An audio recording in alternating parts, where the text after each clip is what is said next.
Zeynep'ciğim. Nasılmış bakalım benim güzel torunum? Hı? Göremedim bugün seni. İyi.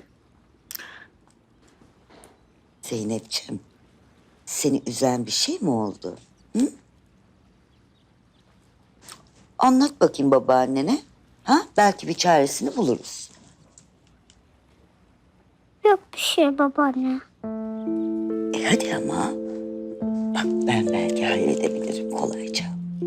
Senin yapabileceğin bir şey yok babaanne. Ben yapmak istememiştim. Onu masal kitabımı sandım. O yüzden aldım. Annem bana çok kızdı. Hem de çok korktum. Bunu kitap alacağını söz vermişti. Daha önce hiç kızmadığı kadar bana kızdı. Bağırdı hem de. Oh canım benim.